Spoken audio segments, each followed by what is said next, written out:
Everyone, how are you all? I'm Priya Mahesh with you for Let's Sell Successfully.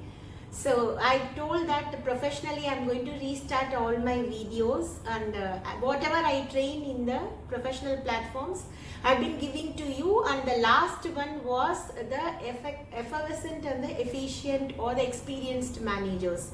Effervescent managers versus experienced managers, effervescence in the scene freshers.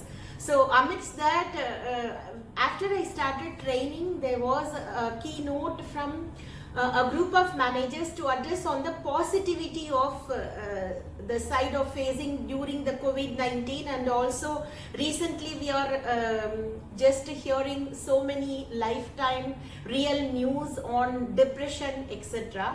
So as a trainer for years, humbled to share that I'm nothing before all my seniors and so much to achieve. So whatever been taught to me, gratitude for that. So today's topic is failure leads to greater success. Okay, this is something correlated, right? So all the contradictions lead or complements. That is why we need to take life. So what is that failure leads to greater success and how to face that? The main basis, we are from Indian culture. So not only Indian, there should be a professional culture which is to be taught in the training platforms to handle both the winning and the failure equally in correct way. Okay, so how to make one failure into successful stepping stone to more success. That is what we are going to speak today. So first point I would like to address is failure is not so much due to ignorance. Okay, so it is incapacity to extend the rules of success to the certain areas.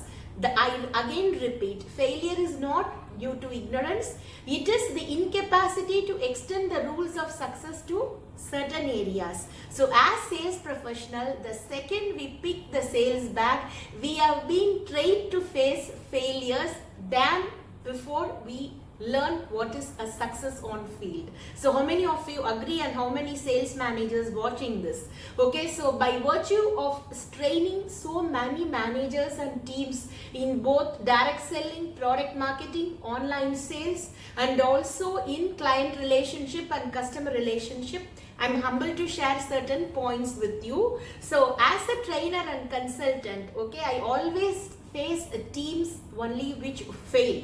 Okay, and underperforming teams. If I take this as a negative virtue, that why I am not blessed with only top performing teams, then my job is nullified. Because what is my job? My job is to analyze what is wrong with the strategy which the particular sales manager or his team, his or her team is putting on field or into the market, and where they fail. So as consultant, before even we finish training the successful team and they succeed, and before they open the pizza box and fill their drink glasses for partying, we start training the second one more failure team. So we start with failure, we make them succeed.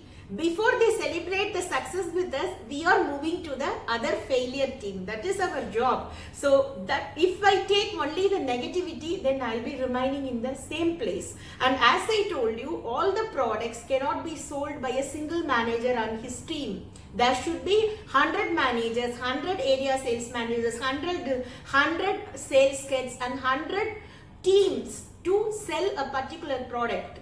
Because the strategy is very simple. The more and more the manufacturing happens, the products are out to the market. The more and more the products fill the market, there is need for more and more selling. So once the demand is meeting the supply, every other sales team is going to win. Only the catch is what is the key strategy which the winning team is following. That is what we need to learn, and there is nothing to get depressed or heartbroken or whatever it is. This is what I need to tell. And the second point is never work to impress anyone, both personal and professional. We get impressed by others, with others, but don't expect every time, because there are certain people, whatever you do, they will never appreciate, including managers to personal life. So don't take it anything to the heart, just leave it and just keep going. One key strategy, I spoke this in one of my Tamil videos where I train the daily laborers.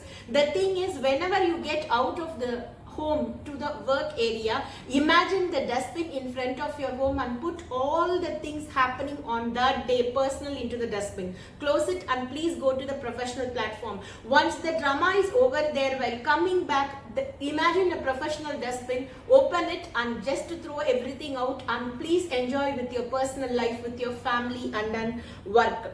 And the second thing I wanted to tell is handle failures, okay, as private variables. And as sales professionals, we recognize team performance. So immediately, I just one humble request to the sales managers, immediately congratulate the achievements public, and please set all the failures as private variables. Address them inside cabins one-to-one. Never handle a failure in front of the whole team. That is killing their motivity. Please don't do that, okay? That is one step positive towards moving the sales pipeline. And one more thing is handle failures, private variables, and cheerfully handle regression, or what to say, a failure, okay? So something, they are going to rejections, how to handle rejections positively. In this context, I just remember a general manager of a contracting company, or I think it's a properties, Alda Properties if I'm not wrong. So we were out to the field for a loan processing procedure. So we told that he's very much busy. We can please get his appointment in phone by sitting in the front office of the same company, his own office. So I was calling to him, and he was speaking very in a high positive tone. And how he told handle the rejection, you know, I told that sir, this product, this loan is support, this industrial loan is supporting X, Y, Z. So before even I finished, he said that ma'am, does it support Panadol?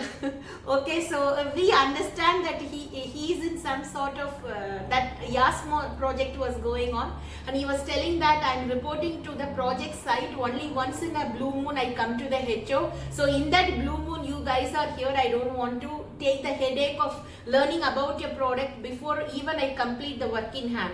So that is one way of handling rejection.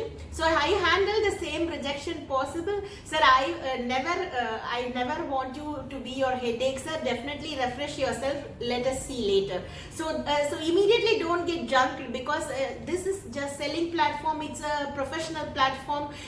Some people achieve. For some people to achieve, some people should fail. That is how the curve goes, right? That is how the creation is being done to us. So please take rejections and failures. Don't take it personally. Take it liberally. Close everything. Go sit softly in one corner and think where you are wrong, the other person is wrong, and let it go. That is one thing. And one more thing is, I feel that 2-3 training platforms when I handled, I felt that because they're not able to achieve much in career, they get depressed. And as a mother and a housewife, I need to be with my husband and my children. So I may not have achieved a lot in a professionalism, in greater community service, but I'm a cheerful mother to my family. In this context, no, I remember a thoughtful note from an artist. What she was telling that the serving area and the community area and the professional area can be replaced with other person in your place. But for your children, you are the only mother. I can only be a mother, right? So I can be a wife to my husband. I can be a daughter to my father. I can be a good sister to my brothers. And the curve goes on. So never take anything personal to your heart, and never get dejected, and never be superior, rather never be inferior. That is one professional technique I want to tell you. And one more thing is, really, this is to the entrepreneurs or the business persons or the company owners. I definitely want to tell this, and that your motivation or your rejection you're passing on directly to your employees. So imagine a river, a very long, deep river, okay, which has a broader length, okay. So from one corner of one place, you need to cross the river and go to the other corner. See, there are 10 boats. You cannot put all the 10 boats in the center of the river and crowd with people on the water together. To sail and reach the other destination, you need to sail the boat to different levels, okay, different places, different directions, different areas. Sales is also like that, product marketing is also like that, professionalism is also like that, and performance also is like that. Definitely a single team, all the teams start with in the start of the month, every sales team start with the one place of the river. That is we board the boat. Okay, so if you are a successful sailor, whatever may be the market tides and the pricing tides, you sell according to the tides, and you put key strategies in sailing, and you reach to the other end. Okay, there are two separate ends if you reach the destination. One is the positive end, the other one is the negative end. If you are able to meet your targets, you go positive. If you are going to meet your negatives, you are going to the other end. But again, you have to come to the same river. So take both negative and positive in a proper way. Try to convert all the negatives into as much as positives as you can. And the final point is how to build up the work ethics positively without facing rejections personally. In this context, I would love to I admire one managing partner of a group of polyclinics. You would have seen in my FB post and also in several of my training platforms, I quote that person. There are two managing partners. One is a die-hard spiritual person. He has built a small room in his polyclinic, and he will be compelling the employees also to come and pray, etc., etc. But the other one took work as divine. Okay, he took work as a prayer. So you cannot even imagine he will take the front office staff in case of any positive emergency. They may not be able to come, or the taxi is late, or somewhere they are struck. He will sit in that place. He will handle. There is two catches there. One is a positive catch. Boss is replacing our job. The second catch is whatever blemish you are doing in that seat will come out. So for him, his polyclinic work is achieved, and also he is learning his employees where they are wrong. So when any of his doctors or the nurses or the reception staff or the pharmacy, they don't know, the distributors, when he will be in which part of their branch, what position he will take, what files he will open. So in this way, he is going to expand the business. That is, he is taking the negative into the positive thing, and it is not a surprise. He is now a owner of a chain of polyclinics both here and also in India. So this is one thing in taking, that is, no matter, you please concentrate in the mainstream of the work. Don't take rejections personal. And second thing is, there are certain people both at life and profession who cannot be an optimist. Okay, so if you open a garden full of beautiful flowers to them, they will not even smile. But there are the other side of people like me, even if you give me one fresh blooming rose, I will just take it as the whole world is opening before me. So be optimistic in your profession and personalism. Please give and take. Never take rejections to your heart. There is nothing called depression or failure. Everything is leading to a greater success, or this part will also go. Let's move on to a positive thing. So, and last but not the least, cheerfulness is the surest token to handle failures and depression. There is nothing called failure at all at professional platforms. Kindly please practice positivity. Let us see in another continuing video. Thank you so much for watching. Priya Mahesh for Excel Successfully. Happy weekend. Thank you so much.